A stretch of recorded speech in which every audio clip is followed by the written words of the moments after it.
যত্ন করতে হবে, যত যত্ন তত বেশি স্থায়িত্ব, লংজিভিটি। এটাকে সুন্দর করে আপনি আধা ঘন্টা ভিজায় রাখবেন, আলতো করে উঠে জাস্ট হাতে করে এইভাবে করে, এই যে এইভাবে করে চিপে নেবেন। এইভাবে কখনো নিংড়াবেন না, রাগ হয়ে যে আমরা মুচড়াই না, ওই মুচড়ানো যাবে না, এটাকে ভালোবেসে নিংড়াতে হবে। তারপরে আপনি সুন্দর করে রোদে শুকান, ছায়াতে শুকান, ওটা কোনো সমস্যা নেই। এরপর যেটা করবে, যখন শুকিয়ে যাবে তখন আয়রন টায়রন করতে হবে না।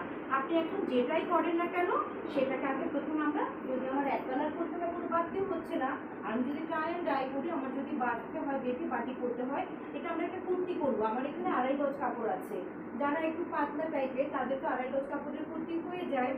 তাহলে 2.5 গজ কাপড় এখানে আপনার, আমরা তো খুচরা কিনতে গেলে 80 টাকা করে গজ পড়ে যাচ্ছে, তা আসলে 3 গজ কেনা উচিত ছিল, আমি 2.5 গজ কিনে ফেলেছি। তো এইখানটাই হচ্ছে আমরা করবো কি, একটু র্যাক র্যাক করে চুনরি প্রিন্ট হচ্ছে, কেউ বুনেছে বাটি কেউ করে নাই, তো করতে ওটা মানে এখন কারো গায়ে আছে, ওই যে ওই টাইপের আমরা অত ছোট দিব না। কি কি দিয়ে করা যায়, ছোট ছোট পাথরের টুকরা জমাবেন। ওই যে রাস্তাঘাটে দেখবেন বালুর সাথে পাথর পড়ে না, ওগুলো আপনি একটু বসে বসে ছোটবেলা আমরা খেলতাম না, হাড়ি পাতিল খেলতাম না, ওরকম করে এক মুঠ পাথর সংগ্রহ রেখে দিবেন একেবারে পার্মানেন্টলি। ওটা আপনার কিন্তু লাস্ট মানে সবসময়ের জন্য বাটিকের কাজে লাগবে।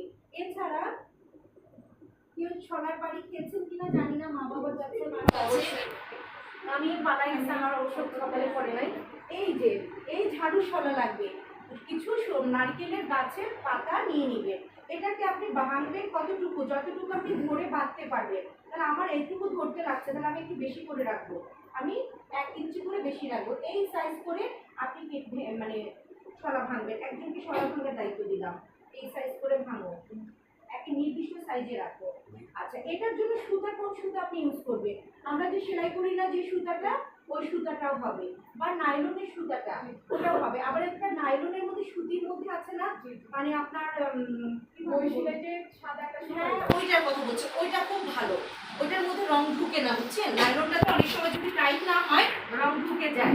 সবসময় আপনার সুতাটাকে বাঁচতে হবে এমন সুতা যে সুতাটার ভিতরে রং না যায়, বাঁধাটা যদি টাইট হয় কোনো সুতা দিয়ে আসলে রং যায় না। আর আমি যেটা করি এখন, ওই যে পলিথিনের যে ইয়েটা আছে না, ওটা দিয়ে করি, প্লাস্টিকের ইয়েটা, একটু আপনি উঁচু করে দেখান, এইটা দিয়ে বাঁধবেন। তবে চিকন যদি বাঁধতে চান, যেমন ফাইরুজ যেমন চিকন চুনরি বাটি করেছে, এটার যদি বাঁধতে আছে, স্যারকে আপনাকে বিদায় দিই।